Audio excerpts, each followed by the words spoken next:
जय श्री माता जी। हम सब श्री माता जी के श्री चरणों में प्रणाम करके बंधन लेंगे।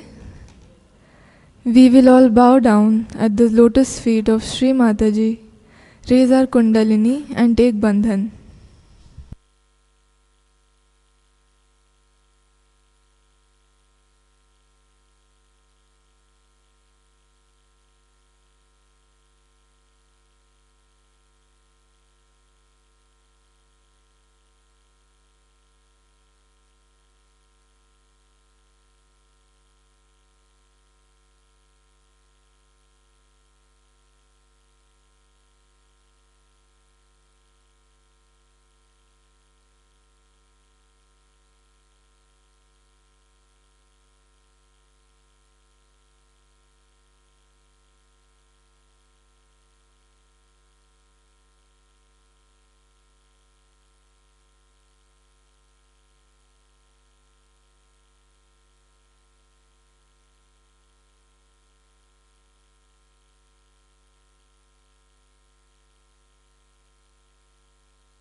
निर्मला देव्यै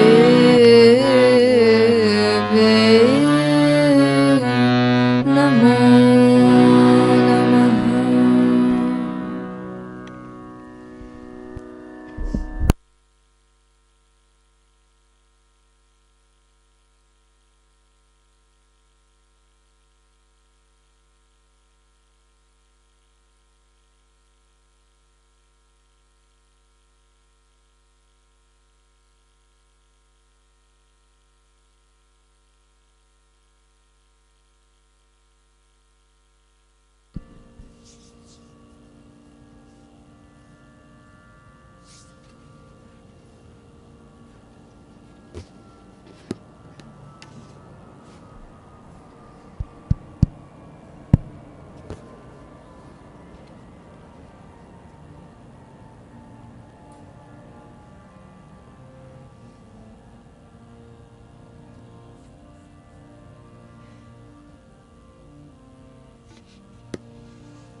नमामि श्रीगणराजदयाल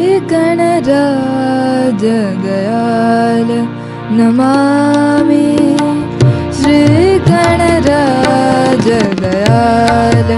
नमामि श्रीगणराजदयाल करत हो भक्तन का प्रतिपाल करत हो भक्तन का प्रतिपाल नमामि श्रीगणराजदयाल नमामि श्रीगणराजदयाल।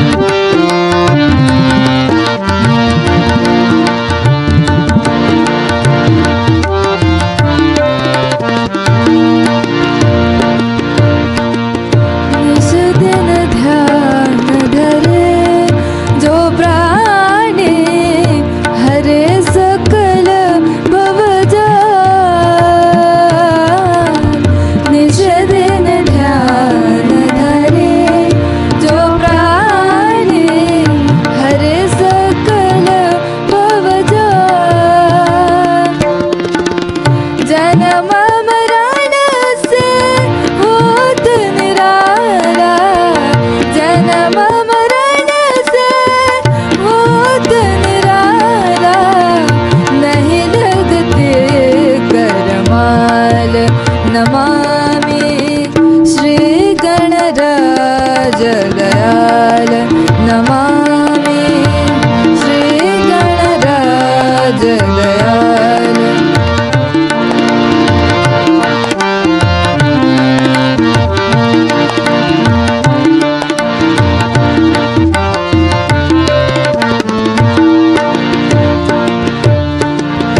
लंबोदर गजवदन मनोहर गले फूलों के माल।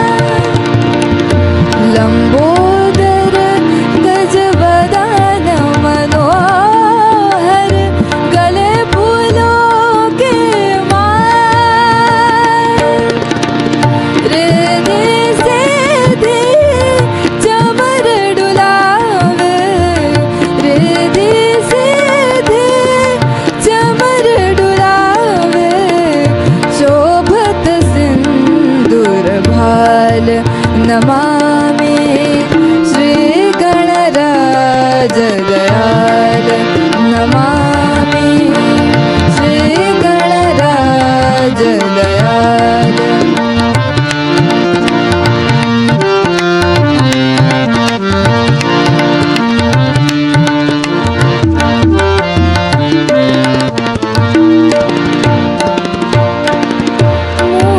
मूषकवाहन त्रिशूल परशुधर चंदन तिलक विशाल।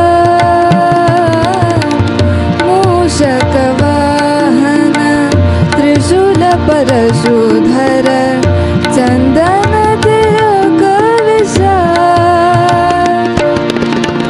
ब्रह्मादिक सब ध्यावत तुमको, ब्रह्मादिक सब ध्यावत तुमको। अर्ज तु कड्या बाल नमामि श्री गणराज दयाल।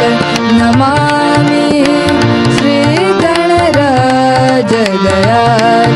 करत हो भक्तन का प्रतिपाल, करत हो भक्तन का प्रतिपाल। नमामि श्री गणराज दयाल। नमामि श्री गणराज दयाल। नमामि श्री गणराज दयाल।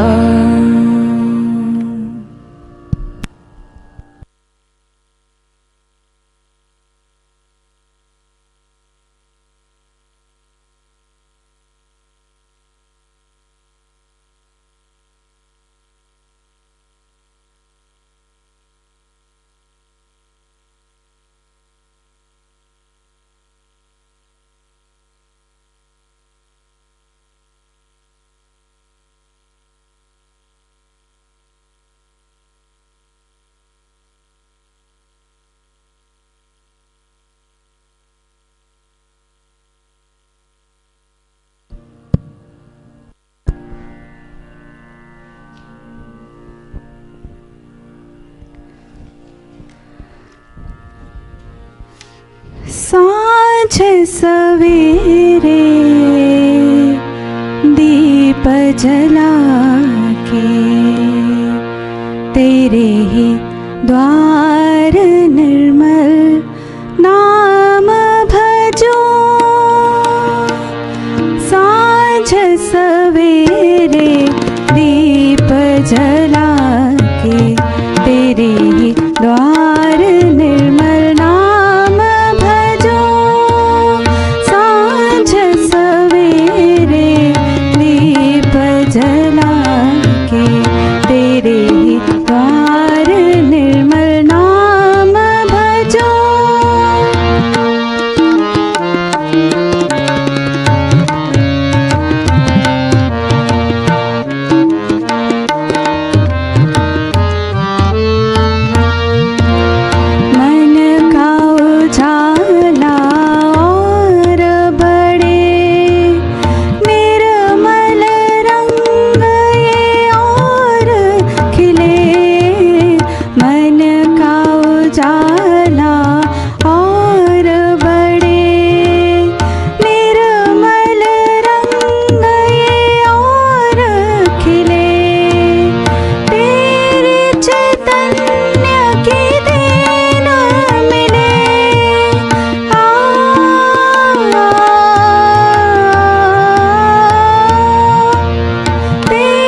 द्वार निर्मल नाम भजो साँझ सवेरे दीप जला के तेरे ही द्वार निर्मल नाम भजो नाम भजो नाम भजो।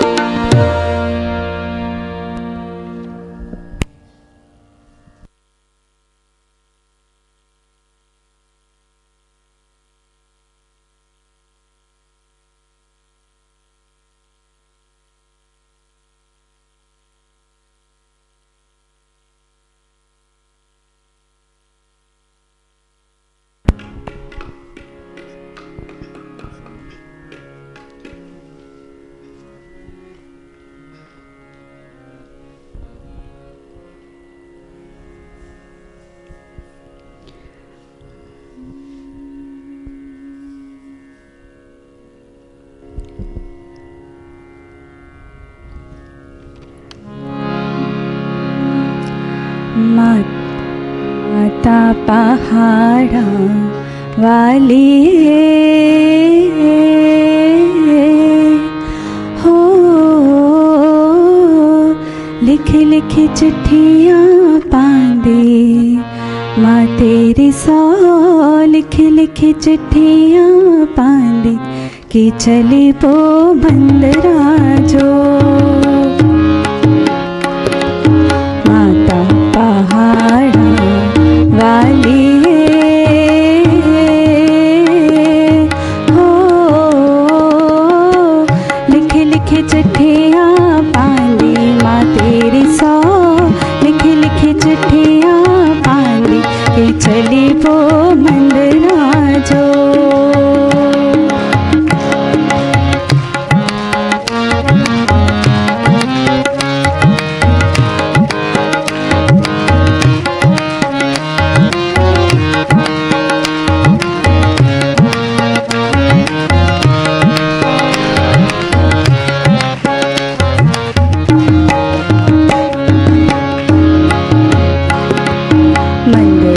दे अंगण च पिपले दा बूटा पतरा ऋण छुण लाई माँ तेरी सौ पतरा ऋण छुण लाई कि चली पो मंदराजो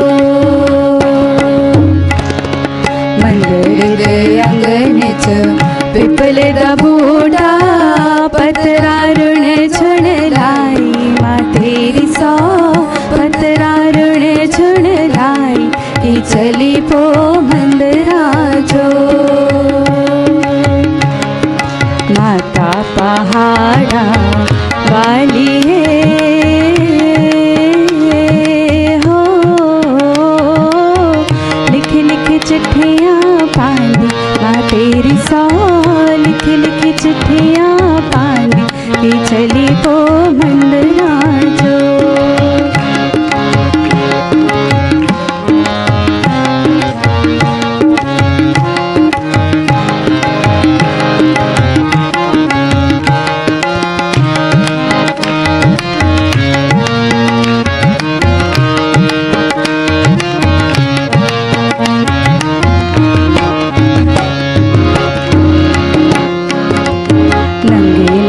पैरी माता अकबर आया सोने दा छतर चढ़ाया माँ तेरी सौ सोने दा छतर चढ़ाया कि चली पो मंदराजो नंगे नंगे पैरी माता अकबर आया सोने दा छतर चढ़ाया माँ तेरी सौ सोने दा छतर चढ़ाया कि चली पो मंदराजो छतर च निकली माता ज्वाला माणिय दमान घटाया माँ तेरी सौ माणिय दमान घटाया कि चली पो मंदराजो माता पहाड़ा वाली हो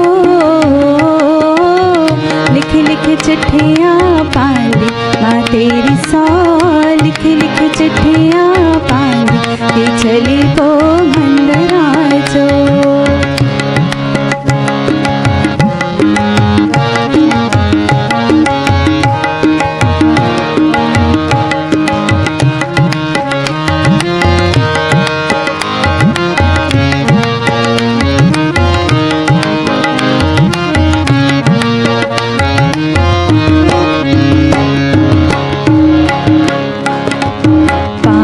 सुपारी माता ध्वजा नरेल, पहलड़ी भेंट चढ़ाई, माँ तेरी सौ पहलड़ी भेंट चढ़ाई, कि चली पो मंदराजो।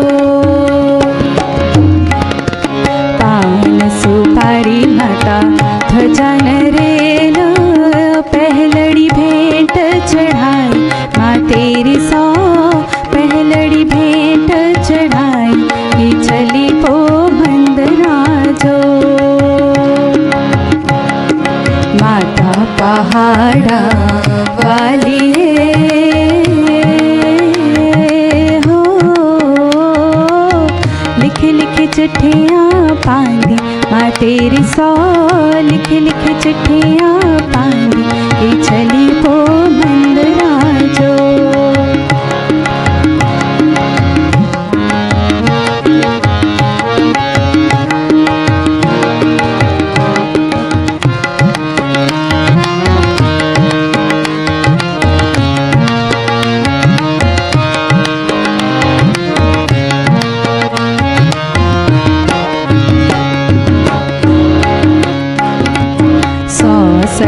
पैड़ी माता चढ़ी के आई, जय जयकार बुलाई, माँ तेरी सौ जय जयकार बुलाई, कि चली पो मंदराजो।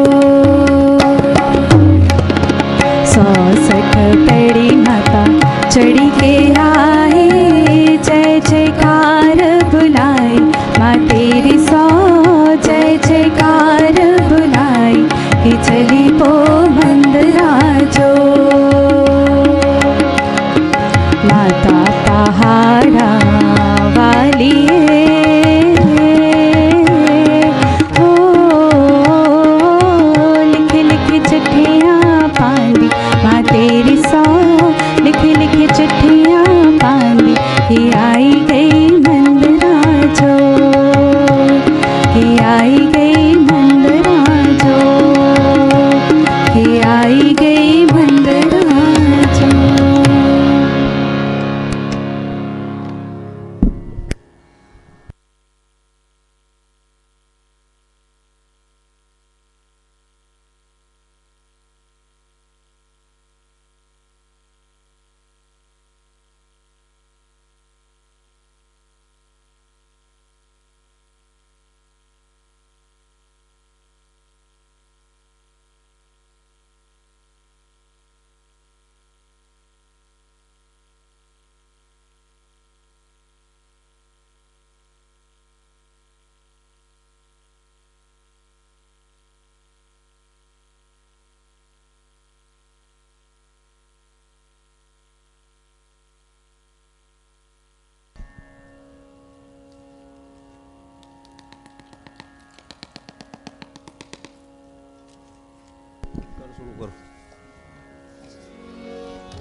माँ दर पे तेरे जो भी आया, वो तो श्रद्धा के फूल ले आया।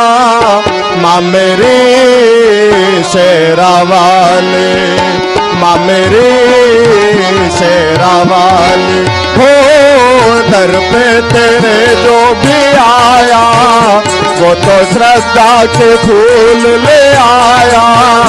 माँ मेरी शेरा वाली, माँ मेरी शेरा वाली।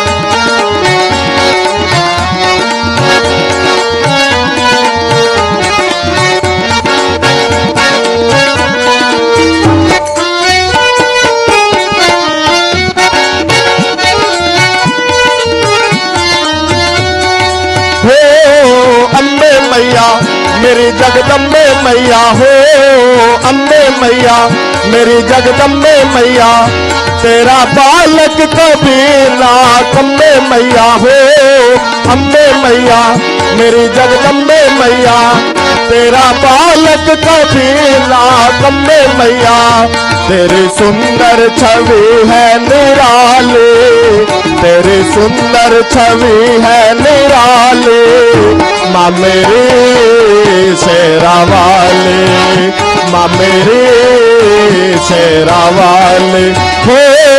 दर पे तेरे जो भी आया, वो तो श्रद्धा के फूल ले आया, माँ मेरी शेरा वाली, माँ मेरी शेरा वाली।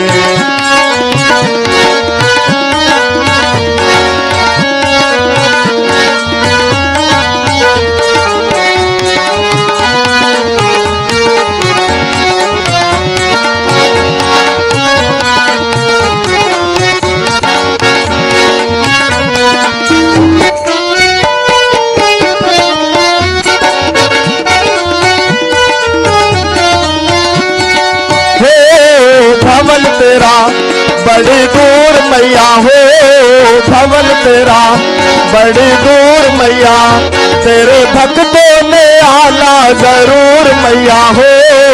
भवन तेरा बड़ी दूर मैया, तेरे भक्तों ने आना जरूर मैया, तेरे सेवक है लाखों पुजारी, तेरे सेवक है लाखों पुजारी, माँ मेरी शेरा वाली, माँ मेरी शेरा वाली।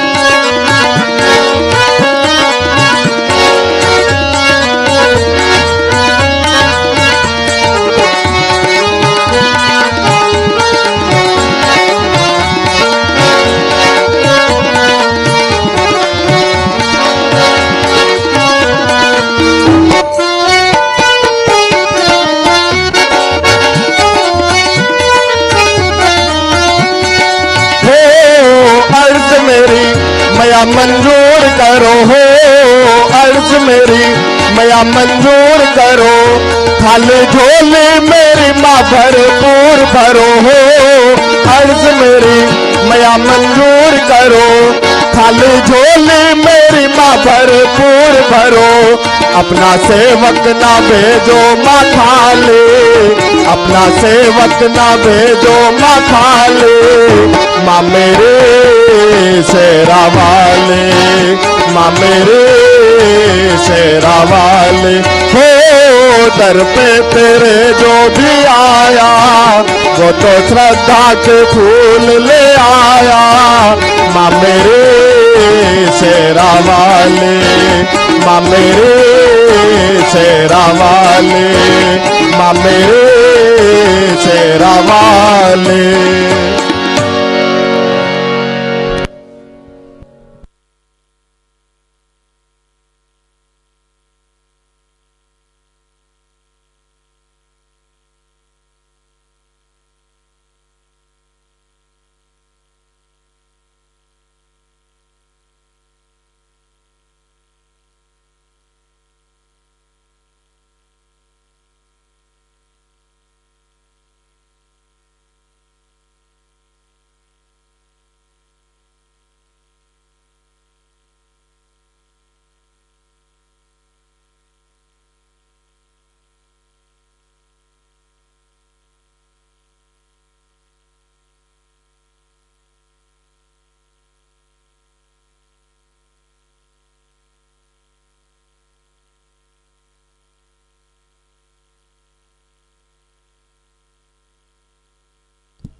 अब हम सब श्री माता जी की अमृत वाणी को सुनेंगे।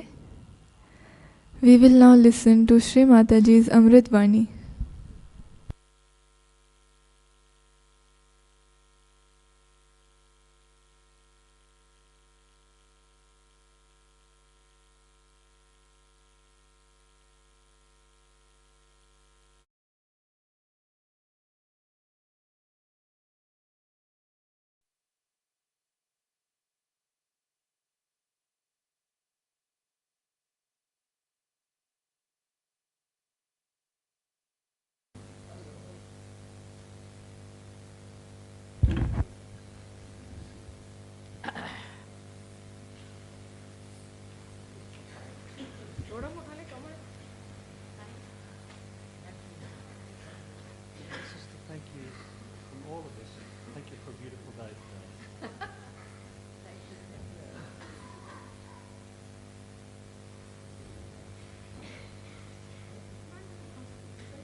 From the temple?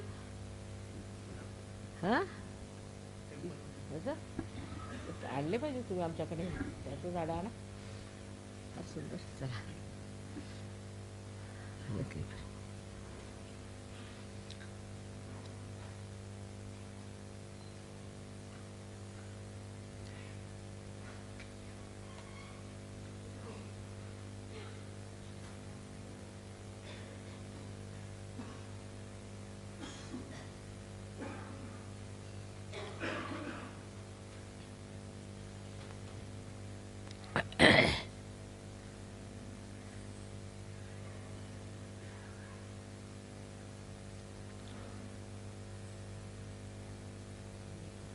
काय तुमचे ते गोंधळी नाही आले अजून गोंधळी नाही.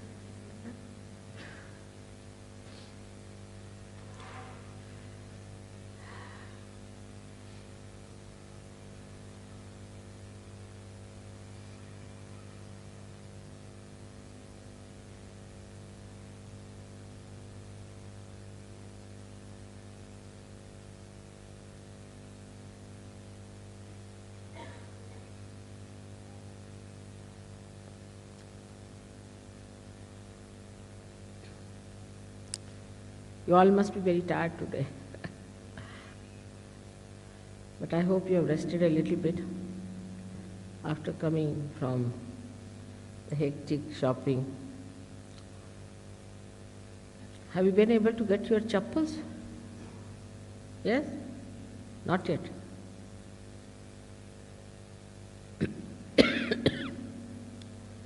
Even tomorrow morning you can do some shopping if you want. And you can go in the afternoon from here. You have to reach there in about 9 o'clock or something.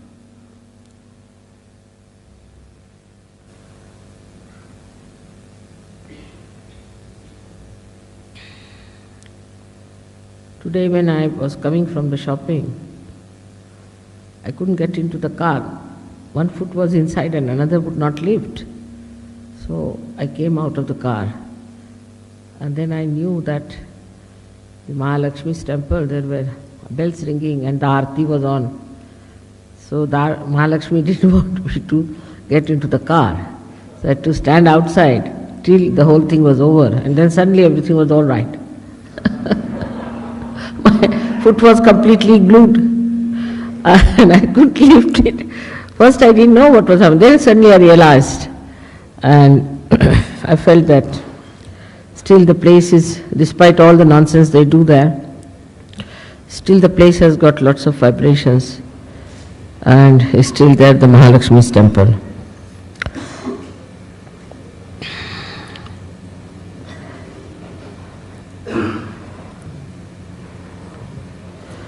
Now we have to understand that in the name of religion, so many wrong things have taken place. They are doing all kinds of wrong things. It's all anti-religious activities. For example, in this beautiful temple of Mahalakshmi, where there is a Swayambhu of Mahalakshmi, which has come out of the Mother Earth, people are using black magic. There are tantrikas sitting. In the back of the temple also, in the days of Navratri, you get ladies and the bhoots come in them and then they start dancing in a funny way. These are not ladies, these are maid servants mostly. And they start talking. When they start talking, they can tell you what is the horse number, how much money is involved, and where is the money hidden, all money oriented and all kinds of very selfish and self-centered questions they answer.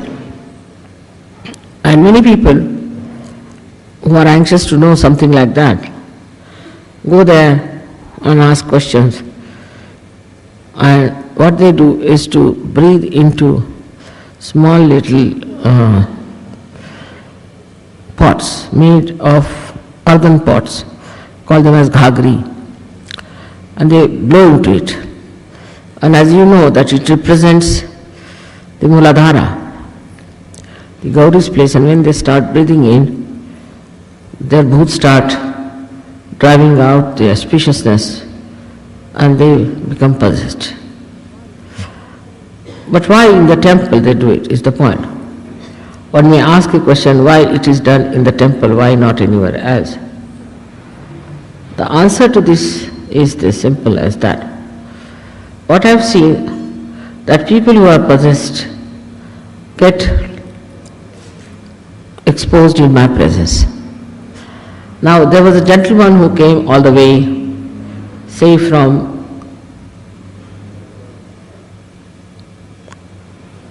Italy. Was quite normal, behaving normally, and supposed to be a financial advisor or something, imagine, in a big way. But as soon as he came here, and as soon as I think he heard of me or was in your company, suddenly he went amok. Secondly, the another fellow also who came with you might have been normal to look at. But as soon as he saw me, or maybe his kundalini was a reason, he became mad. Because there is light, and in the light, the negativity shows. At that time, one gets a little puzzled. One starts thinking, now what has happened to this person? After all, this person is a seeker, and he was all right, and why should it happen? But that's the danger. Going in the light, you get exposed. I've also seen people who are otherwise sound normal in Sahaja Yoga also. But once they come before me, they get just stunned and something goes wrong with them. Not that they are not seekers, they are all seekers. But there's a lot of negativity within them. Some people who are hypocritical also get exposed.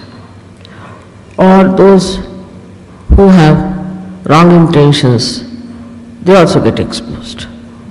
Or some people who are negative and lethargic or sort of have lost their awareness also become quite evident, and one can easily see that this person is possessed. Now, if you are not aware enough, if you are not alert enough, then you must know that you need real correction.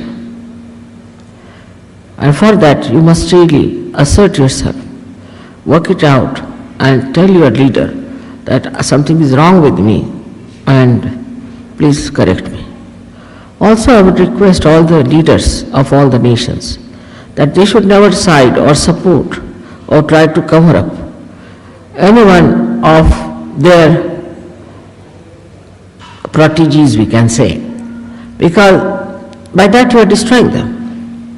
You are not helping them at all. There should not be any sympathy whatsoever for people who are negative. You have to get after them, you have to get them corrected, you have to tell them all. But what I have seen sometimes, there is a tendency to support a person who is negative. And then that person goes on drifting and ultimately falls into a trap. So best thing is not to sympathize with them, but to tell them very frankly that you are possessed, you are not aware, you are very lethargic, there is something wrong with you, you better sit down, get yourself straight. Ask them to beat themselves with shoes, ask them to sit in the water, do what you please, but see that all these people are corrected, otherwise your leadership has no meaning. Many leaders are kind, good and sweet, but that's not sufficient. Sometimes you have to take things into your hands, you have to be responsible. Now there is something I found out, that some people who came with these mad people didn't show that responsibility. That was very, very wrong. You should not have brought such people, you should not have behaved so irresponsibly, and then when you had to attend to them, you are somewhere else. This kind of thing is also very dangerous, because under your guidance only, I allow people to come here. Now, the whole understanding should be such that what are we achieving? I've seen some people, when I say something, they start talking too much. If you tell them to shut up, they'll react so much, their face will immediately go in a very clumsy manner. Supposing I am saying something sad, they'll suddenly become sad. Then something, if I am saying something good, they become nice. Like acting is going on. That's not necessary. There's no need to act and do. Anybody can make it out that you are acting. So best thing is to keep quiet, to be possessed of yourself. You have to have self consciousness about it, that you are not trying to to express yourself in a way that should not be.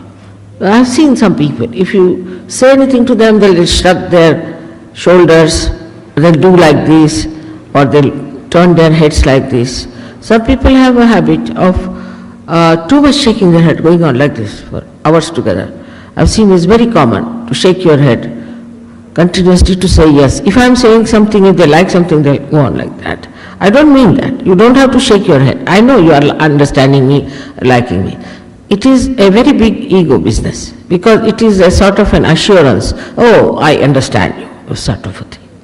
And also it is a big right Vishuddhi problem. If you go on like that, your Vishuddhi can never be improved. So you have to be very careful with your neck. Should not move your neck too much, shrug your shoulders too much, shrug your hands too much, or take out your hands, talk like this. You should not. You should talk at a time when there's a lecture you are giving or something, little bit. But I think it's also Western style nowadays. It was not a fashion before. But nowadays is to take out all your hand, talk like this and talk like that. It's not proper, because that spoils your Vishuddhi completely. You shouldn't use your hands for useless things. They're very precious hands and they must be respected. You are very precious. You are a yogi, and also you are a realized soul in Sahaja Yoga. Compared to all other yogis, you are much more important, because you are responsible for evolving this new generation, creating this new age. None of the yogis could do that you are going to do. So you have to be very careful when you talk. In your hands should not move too much. I have seen people talk like this, talk like that, or all the time their hands are throwing. So better tie them up. While talking, try to tie your hand to others, to see that you don't move your hands too much. Always such people will have bad Vishuddhis. So try to say something as far as possible without much movement of hand. Maybe up to your fingers are alright, hands are alright, but the whole hand up to the elbow, there's no need to give trouble to your hands and to your Vishuddhi. The shrugging the shoulder is a very common thing among Western side. I mean, India, people never do that. If you say, is it alright? You'll say like this. I don't know what is the meaning, but it means something. Might be meaning yes or no. I don't know which one it is. And it is something that affects the Vishuddhi very much. Affects the Vishuddhi. Unknowingly, you are trying to give problem to your Vishuddhi. Unknowingly. So shrugging should not be there. Up and down anyway should not be done. You should not jerk out your body. Suddenly you should not jump too much. You should not sort of suddenly, some people have a habit of jumping into something or suddenly to take a turn of your body. That should not be so. Your movement should be slower, not jerky, but should not be lethargic also. All this is to be understood in case you are fully aware. But if you are not fully aware, then you might do it, you may not know it. That time the leaders must see. Leaders must see how the people whom they are looking after are behaving. This is one of the most important things that a leader has to do. How their behavior is, how they are talking to each other, how they are creating problem. Now, we have some Sahajogis who have come for the first time to Ganpatipule. I have to say that Ganpatipule is a very important place in Sahaja Yoga. But we came to it much later, because in the beginning I thought it may not be possible for people to adjust themselves in Ganpatipule. And maybe it is too much, because there everything becomes too much. Everything is too much for them. If you do anything, whether it is too much. I said, what has happened? I've got cold in my hand and in my head. It's too much. They want to do it slowly. First it should come out of the head, then out of one finger, then another finger, then third finger. Otherwise it is too much. That's a wrong attitude. As if you are frightened, but you are not. You are not frightened. It is a ego type of talking, that I am something great, and if I am to be given something, it should be given piecemeal. It's all ego style things which looks very sort of sophisticated stuff, but is a nonsense. And mostly people who are very egoistical, they talk like that. I thought it was too much. When you say I thought, then remember, this is not I, that is your spirit, but it is your ego. So I have told people that give up this mantra, I thought, from your tongue, from your language, from your I thought. That is one thing, thinking is not allowed in Sahaja. You must know that whenever I have to answer something, or if I have to talk to someone about something, what I do is to just answer so quickly that another person is really amazed that I don't think before answering. Now, because I know if I start thinking, the other person would think of another question also. But I don't need thinking, so I just answer it right then. In the same way, you should be prepared that once somebody is asking a question to you, then you should have the full idea what you are going to answer. So the best thing would be for you in your privacy to think of 10 questions that may be asked. Then you think of 10 answers that you will give. Now, I think we'll be having something like a brain trust or something you have in the seminar there. And I would like to see how you answer those questions. Answering shows not the personality which is brilliant, but the personality that is Sahaj. Because in the Sahaj manner, you get the answer quickly, you don't do any drama, you don't become hypocritical, but straightforward you know the answer. And you can say, this is the answer. You don't have to think about it. Now, if you go on using in between like finished. When you are talking to someone, somebody is asking you a question, especially for leaders I would say, and when you become the yogis and you become the gurus, anybody asking you questions, if you say, finished, you have to immediately answer it very humbly, not with any arrogance, but in a way that baffles another person. I'll give you some examples. For example, first time I was confronted with the BBC people in England. You know, English can be very, very nasty, and especially BBC. So the gentleman came and asked me a question. First question he said was that, why are you in England? I said, my husband is posted here. Well, why don't you help your people? I said, is there any wrong in helping English also? Then he didn't know what to say. So then he says, but don't you think they are so poor and it's something wrong there? You call yourself spiritual, and why should spiritual people be that poor? I said, because they are good. And if I am not rude, can I say one thing? How are they so poor? 300 years if somebody had ruled in England, what would have been your condition? Or just he kept quiet on that. Then the third question he asked me, which was even more arrogant, he says, but you have such a population problem and this and that, you must attend to it. I said, how can I attend, you see? You all are responsible for it. He said, we? I'm sorry to say, I said, but it is so. He said, how? I said, if I tell you, you won't believe. He said, well, how? I said, in England, every week there are 2 or 3 children are killed by parents. I have heard that it is in London city it is happening. Now what child would like to be born in this country? Just kept quiet.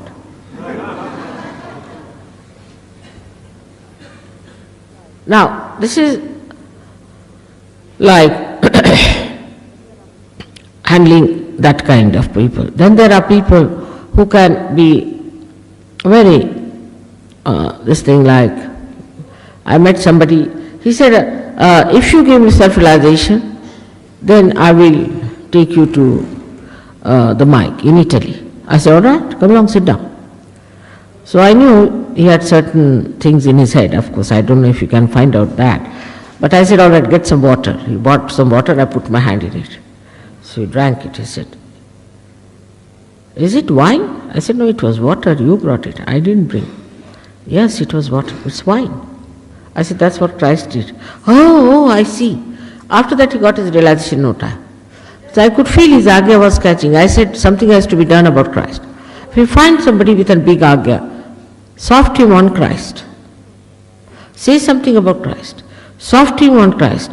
And if you soft him on Christ, you'll be amazed. He will immediately come round. So, as soon as you find any chakra is catching, of course you have to be very aware.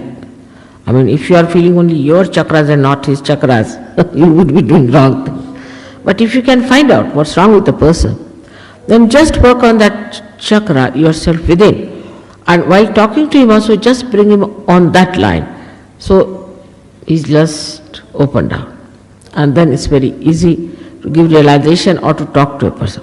But in case a person is very, very difficult, then there's no need to discuss or argue with that person. Only in Sahaja Yoga, you have to work it out with Sahaja Yogis, and you have to go to a great extent. Sometimes I feel I'm wasting a lot of energy in these useless Sahaja Yogis who are good for nothing. They are for namesake Sahaja Yogas. They go down and you ask them, I don't know. Why are you doing like this? I don't know. Such people should be really thrown out of Sahaja Yoga. They are such disgusting people. They have no respect for themselves. They have no respect for Sahaja Yoga. They have no respect for the kind of a work you have to do. Such a great work I have started. They have no understanding of anything. They are just like liabilities sticking onto Sahaja Yoga. So this is another point one has to see, that if you find anyone like that, just go and report this to the leader of that particular nation. There's no wrong in it. If you find anybody misbehaving, you just go and tell the leader. So this climax point won't come, and that you won't have to bother. And if you find anyone talking ill about Sahaja Yoga, or is doubtful in nature, or in any way not up to the point, as we can say, you better tell the leader of that nation that this is what it is. And from this point of view, we think that she's not all right or he's not all right. And one should not feel bad about it. And then the leader should take that person to task, need not tell the person, name of the person who has reported. But that doesn't mean you all the time carry tales and things like that. It's a very wrong thing. But if you find something very seriously wrong, you should go and tell the leader, and leader can judge for herself or himself whether it is wrong or right. Then let the leader take the action and you just don't worry about it, leave it alone. That is how we are going to correct the collectivity.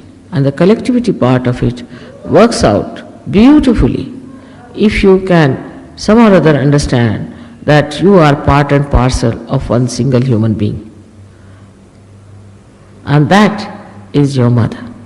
So you have to understand that if something is wrong with you, I don't know, this kind of irresponsible behavior or this kind of a stupid answer shows that such a person doesn't care for anything, doesn't bother about finding out what's wrong, or doesn't want to progress further. Lastly, we are all now there going for many marriages. Again, there are about 65 already, and maybe some more may be added. But I would say keep it at 65 is a better idea, and for others we'll have it next year. But in this I would say, you shouldn't make anybody marry unless and until that person is reasonably understood by leaders and is certified. Anyone who has even little doubt, one should not try it. We can always do it next year. Because the first alternative is there, that if they cannot get along, they can marry again or they can give up. But supposing you marry them first, then the second alternative is horrible. They have to divorce, they have to run away, or do all kinds of things. And we have seen there are some mishaps. So I would suggest that you must judge your fiancé or anybody you call and see how it works out. Now some people have had a very odd type of a temperament. They may marry 10 women, or maybe a woman may marry 10 men, but they all go on like this in such a manner that it's impossible to make them reconcile to each other, and they create terrible problems for us. So in the marriages, one has to decide beforehand that we are getting married because we have to do such.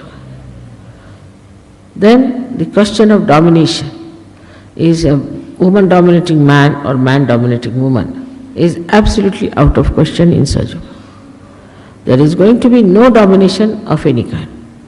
But one has to see that the left side is on the left side and right side is on the right side. One should not start demanding what the other side has got it. Like supposing men start saying, why not we have children, mother? We should have children, why should the women have children? That cannot be. And if the women start saying, all right, we should grow beard, supposing tomorrow they might say, we must have beard and we must have mustaches. So if such a demand is made, that cannot be done. That's not the way. And at human level, these are absolutely two separated personalities. At a lower animal stage, say if you go in the hermaphrodites stage, then you find that the people who have got both the sexes in them are called as hermaphrodite in the technical language. So you can imagine that when you want to become like earthworms, you can have both the sexes in you. Either you can act like a male or a female. But as soon as you start growing up, and then the what you say in your evolutionary process, as you come up slowly, what you find that there are two separate groups are forming up to the human level. And when you come to the human level, the women are women and men are men. And the more they are like women, men like men, then they are complementary. Otherwise, these halfway people, neither they cannot be good husbands, nor could be good wives. Nor can they have good married life, nor they can enjoy anything.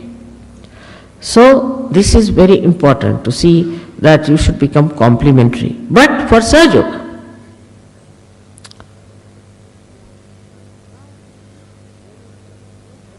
now there is no question of domination, as I said. Woman plays her own part, man must appreciate, and man plays his own part and woman must appreciate. But there's another type of a thing that happens in Sahaja Yoga I've seen, that people once they get married, see, to them, marriage becomes like the end of Sahaja. They go so crazy with each other, I mean, absolute crazy people. They become so very crazy with each other, they forget Sahaja Yoga, they forget me, they forget everything. I have known some people who were very good. Once they were married, they were lost to Sahaja Yoga for at least 2 years, till they got sick. They had a child with a problem, then they came to Sahaja. So this kind of a romanticism is of no use in Sahaja. It's all artificial, it's all mental, it has no sense. This kind of a useless romanticism that people indulge into. Because that makes you forget God, makes you forget your mother, makes you forget your job in life, because you are now realized souls. And you have to do this job. Who is going to do this? Somebody has to do it. And you are chosen for it.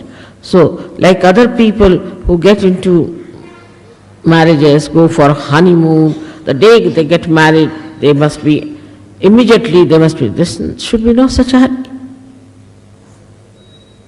There should be certain amount of sanyama, certain amount of control. Automatically it works out.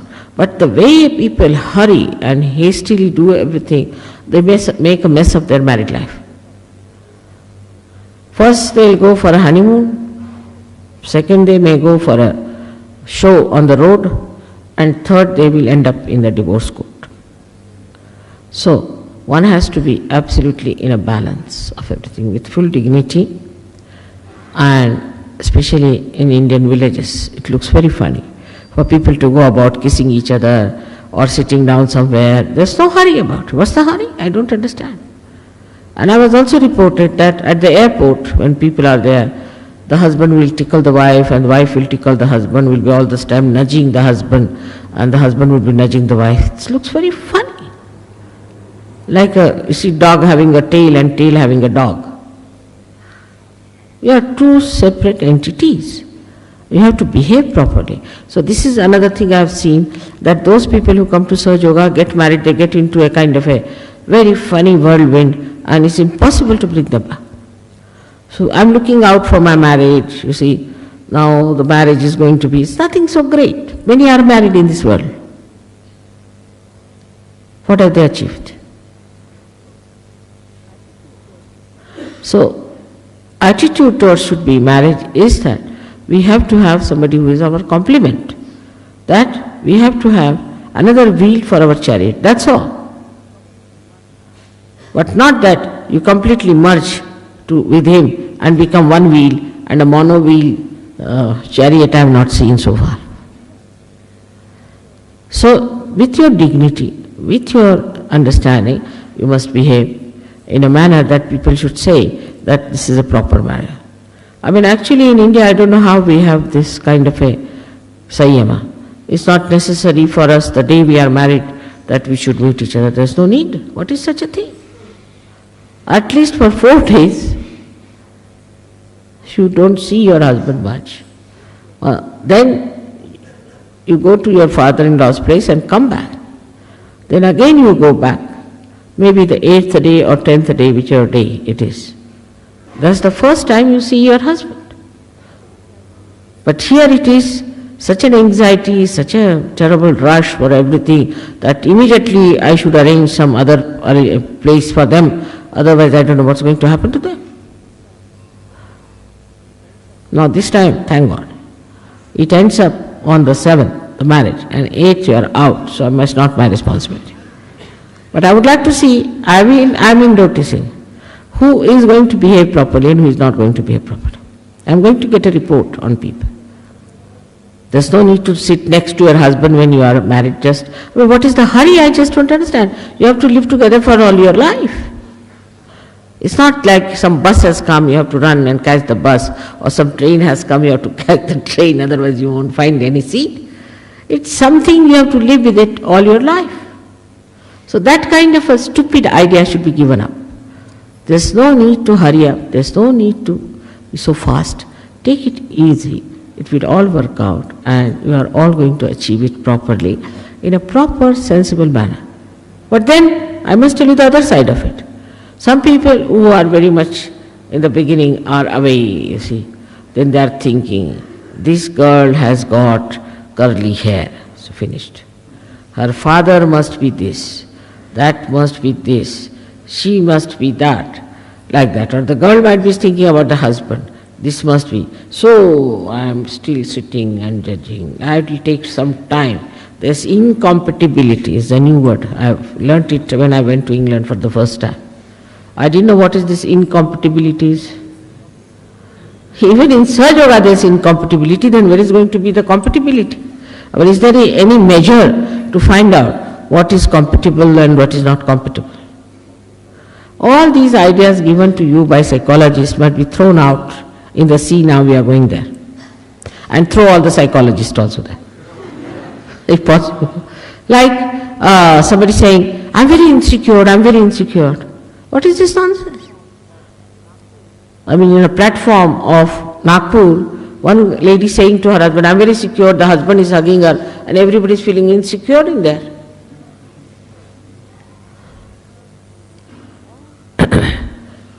This is all exhibitionism. This is no poise. This is no decency. This is no decorum. It's indecent, indecorous, and stupid is the last. So one should not behave in a manner that shows impetuousness. Anything impetuous is never lasting. So there should not be such a sort of a pressure on your heads, because now you are married and then immediately you cannot be with the collective. I mean, it's something I can tell you from my daughter's experience. My daughter got married. They were engaged for 1 year. They would never go together or anything. She would always take me with her. And I was bored stiff, but still, she would say, no, I can't enjoy. And when they were engaged and married, and we arranged for them to go like all Western people do here, Westernized, for a honeymoon, they refused. But we somehow or other managed that you must go, otherwise it's not proper. All our friends have invited you, Maharaja of Mysore has invited you and all that. And after 2 days they were back. We had arranged for 15 days, they were back after 2 days. They said, Mummy, you come with us, otherwise we are not going. We are bored stiff of each other. So, it's all right. There's no need to show so much of anxiety and too much of meeting and all. It's a sign of animal life. Even animals have their timings. So to me, this is all comes from some sort of ideas of Romeo and Juliet business. But Romeo and Juliet ended up into a misery. I don't want you to end up your life in misery, you see. So don't become Romeo and Juliet. Be normal people. We have to lead a very normal, healthy life, and marriage should be a secondary thing, not the first. And I must work it out. You cannot work out your marriage. It would be something like making a plant, let me work it out so it rises properly. You cannot work it out. It's spontaneous. It cannot be organized. Let me organize my marriage. You cannot organize. It's spontaneous. But I am going to be successful in marriage. I am going to enjoy my life.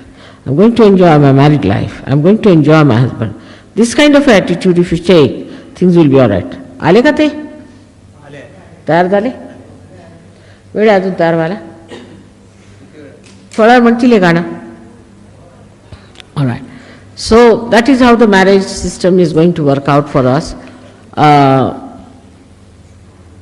I've tried to do my level best to get all things together, to organize everything for the marriages, to make it a very happy event so that you will always remember how beautifully you are married and how beautiful your marriage should be.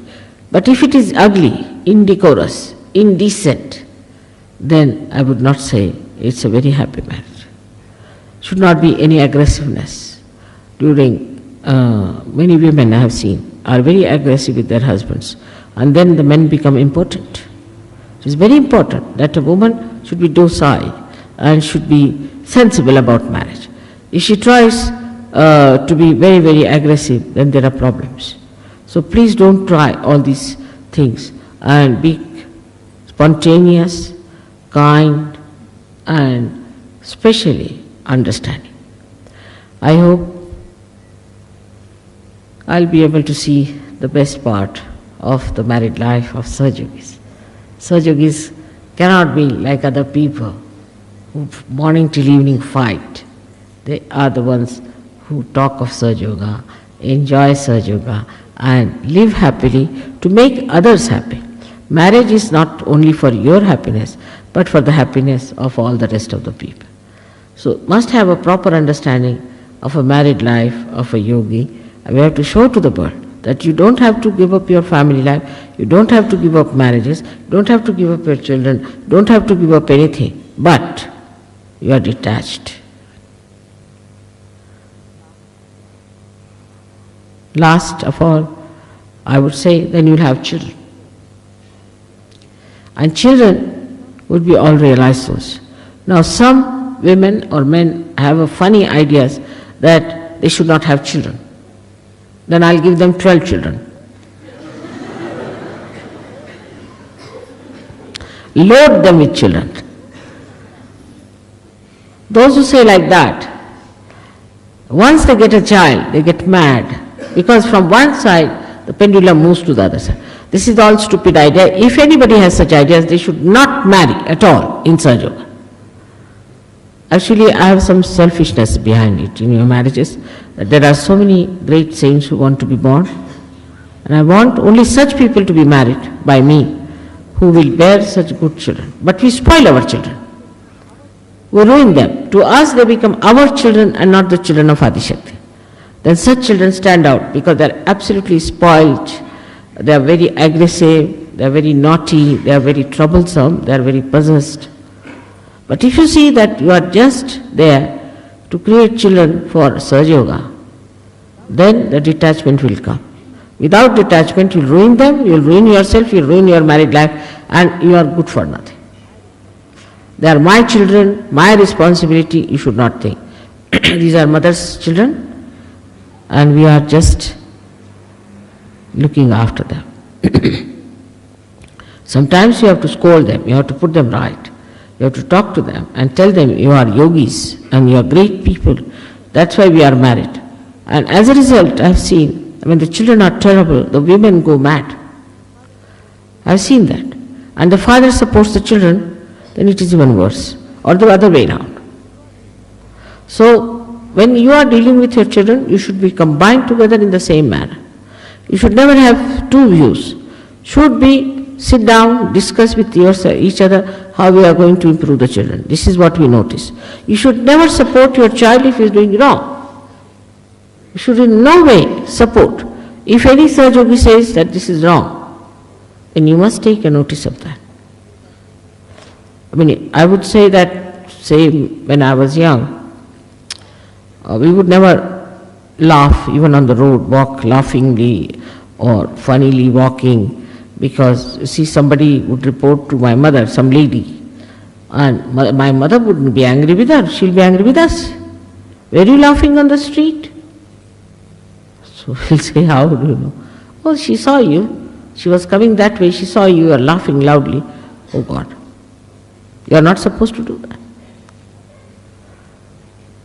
I've seen that happens very often also. Say, I'm in the hall, I'm sitting somewhere very near, I hear people laughing like mad. I mean, you can't laugh like that. It's indecorous, indecent to laugh like that. It's all right once in a while, but all the time laugh, laugh, laugh, or while talking also you say something, like that is very wrong for Vishuddhi. I've seen many people talk, to me even, in between they'll laugh. It's very stupid. There's no need to laugh in between. Talk straightforward. Whenever there is a joke, you must laugh. But I've seen such people will never laugh when there is real joke. You have to tickle them or say that now certified joke.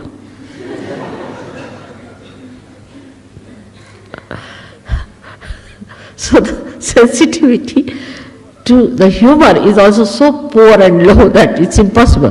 They'll just look stunned like this. After some time everybody will laugh, then they'll laugh. So the whole thing is to be understood in a way, in totality, that we are Sahaja Yogis. We have a purpose. We have come here to learn something from each other and from ourselves. Your own spirit will guide you and tell you, this is indecent. Don't do this. It's not proper. But you just do it because of ego. What's wrong? I'll do it. Then you are finished. Decency is very important. Otherwise, nobody is going to listen to you. I am happy that so many things have worked out so well. I'm so lucky. Like when I wanted to buy so many saris for you, I thought the prices have gone up too much. So I asked two ladies, I said, will you go to Nagpur and get the saris? She said, yes, mother, will do. They traveled for 14 hours continuously. Went there, saw my houses, all the houses where I lived and all that, took photograph of that. Then they bought the saris and they were very happy, they came back. And within 3 days they were back with 500, 600 saris, bundle, this bundle, that bundle. I don't know how they managed. And I asked her, I said, no, it all worked out, mother. How? Oh, we reached there and one gentleman met us And he said, are you Sri Mataji's disciples? Yes. He said, yes. All right, come along, I'll take you there. And then he brought his big jeep, he put all the things in it, and he said, all right, I'll help you here. Like that, they described the whole thing, series after series, how people helped them to come and just at the time when they needed the help. But if it's a negative person, that person says, oh God, I got into the bus and the bus driver said to get down. Then I was standing there for 2 hours. I didn't know what to do. Then one car came, I requested and requested, he refused to take me. Then somehow or other, another bus came, which failed on the way. I mean, it went on like this, you see. So ultimately, how did you reach? Oh God, I don't know how I reached here, this thing. So the whole story of the misery of the person is so boring, you know. But the main thing is there's a bhoot in that person. Thank God, that person is not killed on the way. Could have been. Could have got some other disease. Could have been in trouble. But nothing happened, thank God for that. Maybe the badge you were carrying has helped. But if you think you have been very miserable, you have not been sort of very comfortable, you have not been able to enjoy, then know something wrong with you. Something wrong with you. And not with Sahaja. This is the difference between a Sahajogi and a non-Sahajogi. Sahajogi will say, but it's so simple, you know, we came there and this happened and then just, we got a car, we reached here, this worked out. And then the miracles go so far that you cannot explain them. You just cannot explain. I'll tell you about Mr. Pradhan was going back to Bombay. And that time it was raining heavily. And in that, you have seen that ghat. And his car just slid down. And he was going in the big valley down below. He didn't know how he was going to be saved. His son just said, Jai Mataji. He also closed his eyes, both of them, Jai Mataji. And suddenly they felt such like an elephant, that car was pushed on sides. And there were these speed breakers. They broke all the speed breakers and they were on the street. They stopped the car there. The car would move. Immediately, just as they stopped the car, another came. A white car came in. And in that car, there was a lady sitting with all diamonds and everything. At about 2 o'clock in the night, imagine. One lady sitting with all decorations and all that, a very powerful woman. They couldn't see the face. And they just saw the ornaments. And the driver got down. He was wearing a white dress. He came down, he said, where do you want to go? And then he took all their luggage, put it there. They said, we want to go to Vashi. He said, all right. He took them down to Vashi. And he dropped them at the house where they have to be dropped. So these people went and told, see, this is what has happened. So they said, we didn't see any lady. Yes, there was a lady sitting. And the son saw a vanity case just like mine, kept there behind. So he started wondering, who is this lady sitting in front? And then the car had to go and come back by the same road. And the car never came. They never saw any car. That's quite possible. I can believe it.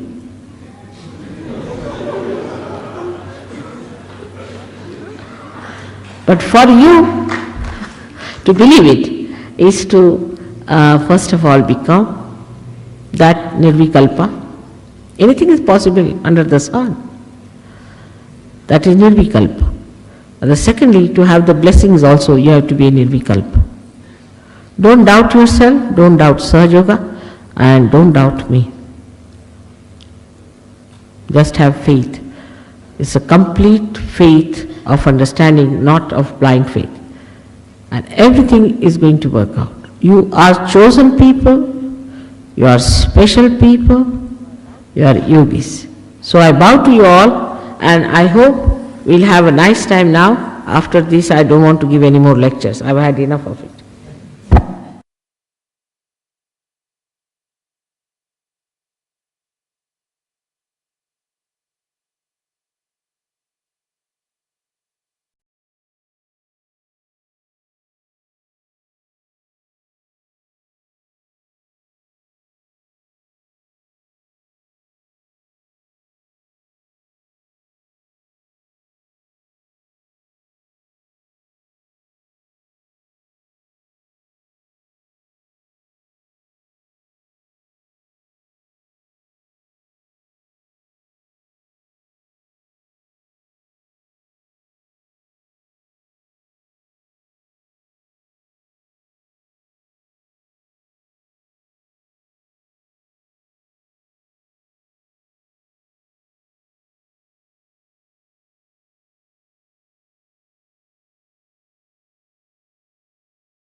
अब हम सब श्री माता जी की आरती करेंगे।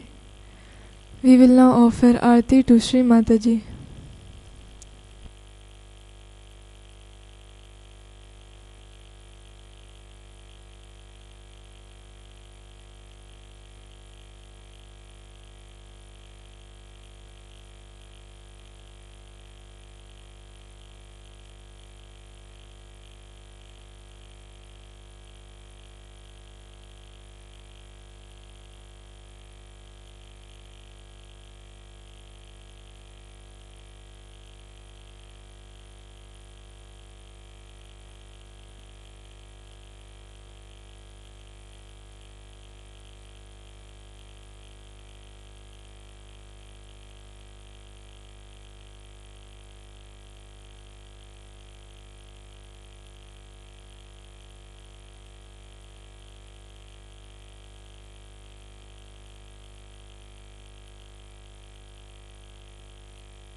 सबको दुआ देना, सबको दुआ देना। जय निर्मल माता जी, जय निर्मल माता जी। दिल में सदा रहना, माँ सबको दुआ देना। सबको दुआ देना, माँ सबको दुआ देना। जय निर्मल माता जी, जय निर्मल माता जी। दिल में सदा रहना, माँ सबको दुआ देना। जग में संकट कारण कितने लिए अवतार, माँ कितने लिए अवतार। विश्व में तेरी महिमा, विश्व में तेरी महिमा। तू गंगा यमुना, माँ सबको दुआ देना। सबको दुआ देना, माँ सबको दुआ देना। जय निर्मल माता जी, जय निर्मल माता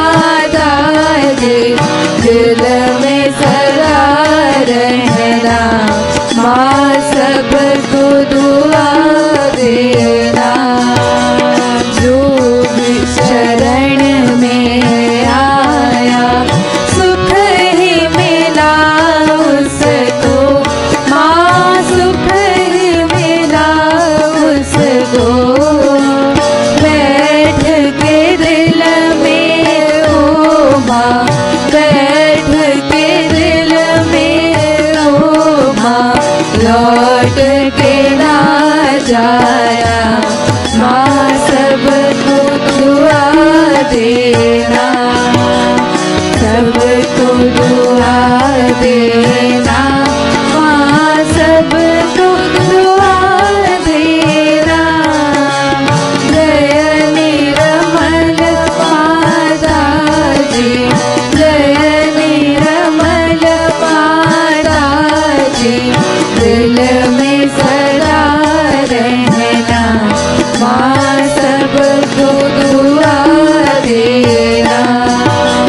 मानव में अवतर के कर दिया उजियारा, माँ कर दिया उजियारा। कलयुग में माया है, कलयुग में माया है, फिर भी पहचाना, माँ सबको दुआ देना, सबको दुआ देना, माँ सबको दुआ देना। जय निर्मल माता जी, जय निर्मल माता जी, दिल में सदा रहना,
त्रिगुणात्मिका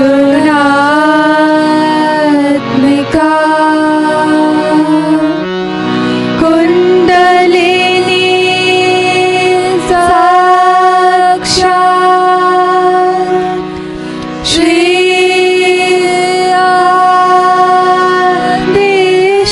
आदिशक्ति माता जी श्री निर्मला देवी नमो नमः।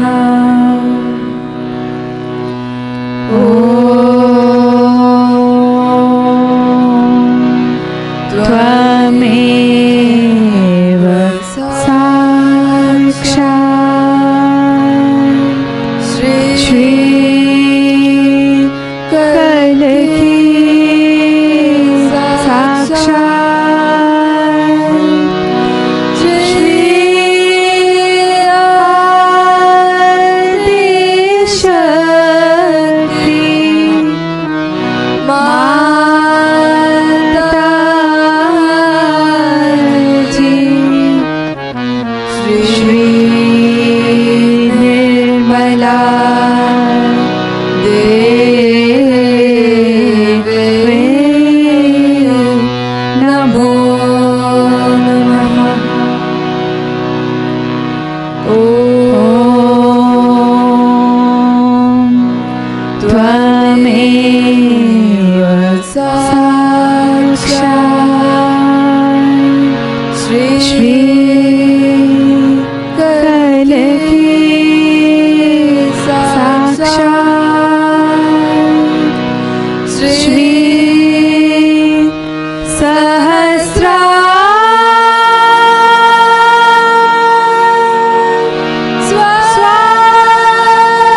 स्वामिनी मोक्ष प्रदायिनी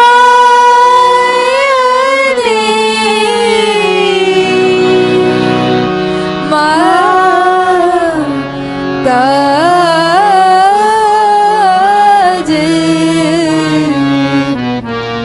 श्री निर्मला देवी नमो नमः।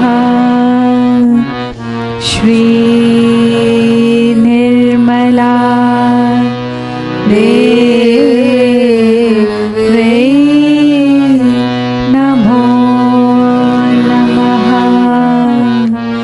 श्री निर्मला देवी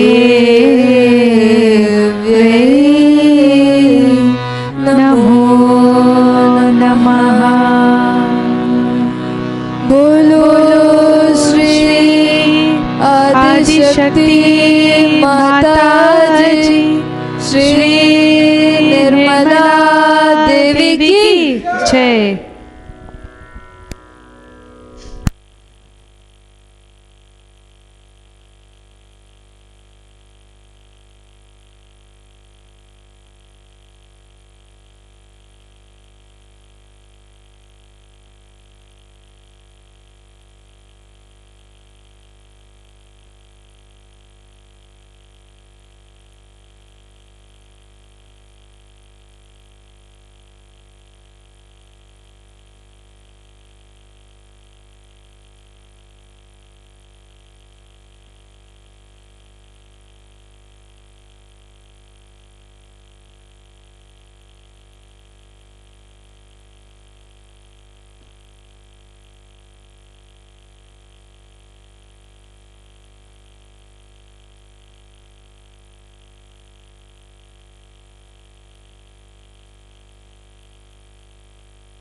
मेरी शहनाई माँ को पुकार रही है। देखिए किस तरीके से पा में माँ की आवाज आ रही है, बार बार कह रही है माँ माँ माँ।